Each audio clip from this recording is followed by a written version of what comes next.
Was there a hard part of this book for you to write?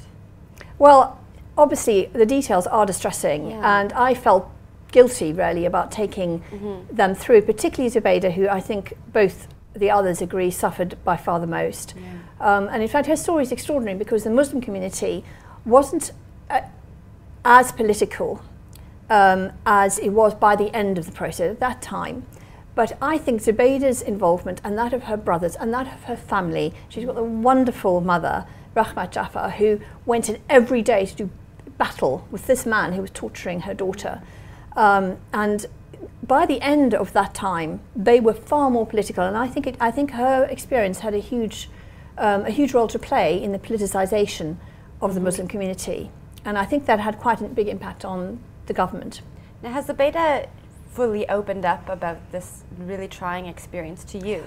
She has, but she has also been through it extensively to the Truth and Reconciliation Commission, and in fact one of the influences on me for this book was Ankie Krog's wonderful book Country of My Skull, which when I bought it, I opened it and it just fell open, and I looked down and I was reading Zubaydah's testimony, and it was so horrific that I did think that it was something that I really did want to write about in more depth, but I was conscious that it was difficult for her to go through.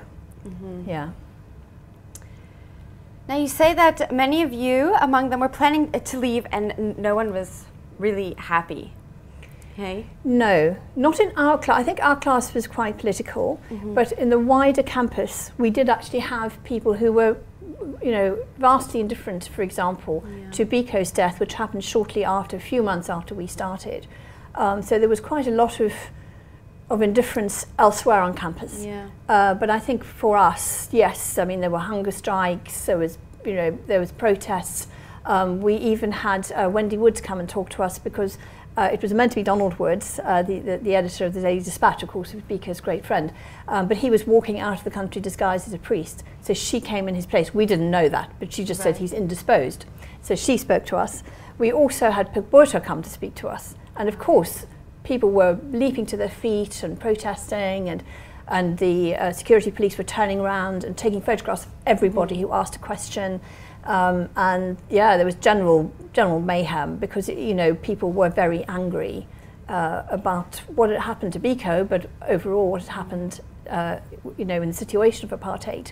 There was also an extraordinary situation in the Eastern Cape where there was resettlement, where literally the apartheid government was taking people, dumping them in the middle of nowhere with a standpipe and a few huts, and as a result 2 out of every 3 children died before the age of 2 from malnutrition-related diseases, and that is a fact that I learned soon after getting there, and just horrified me because what sort of regime does that?